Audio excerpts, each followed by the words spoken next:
Are you considering owning a firearm in the Philippines?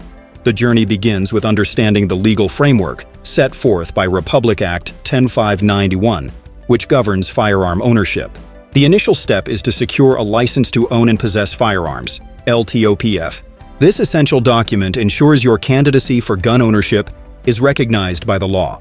The first action in this process involves creating an account on the FEO Online System at feosystem.com.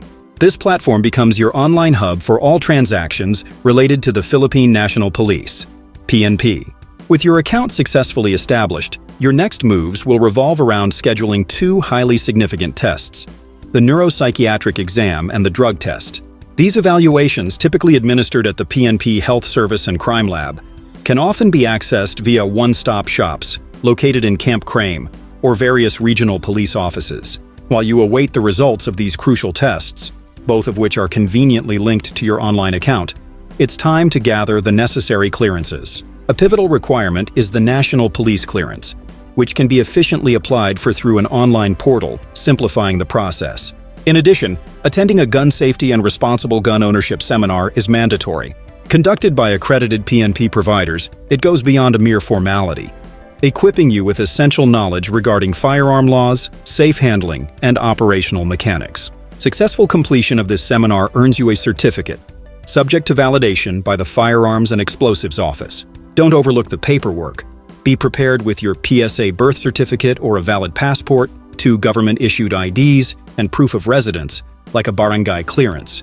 If you're employed, bring your latest income tax return, ITR, or certification of employment, while business owners need to have their DTI or SEC registration and mayor's permit available.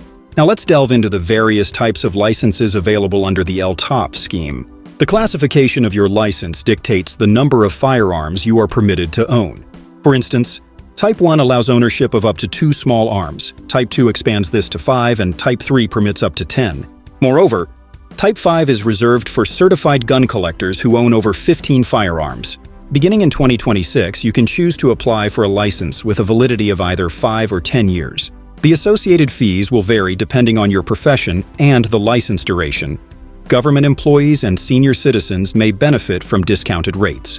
As an illustrative example, a standard private individual opting for a Type 1 5-year license typically incurs a cost of around 1,000 pesos, plus additional fees related to the neuro and drug tests. Once you have obtained approval for your LTOP, congratulations! You are now officially licensed to own a firearm.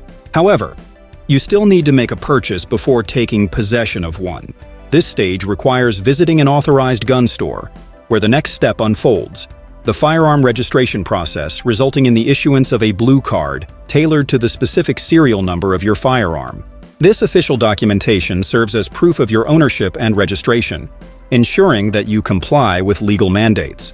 It's crucial to keep in mind that possessing a firearm entails abiding by all relevant laws and regulations, cementing your responsibility as a gun owner. By thoroughly understanding these steps, you empower yourself to navigate the complexities of firearm ownership in the Philippines and embrace the privileges it entails.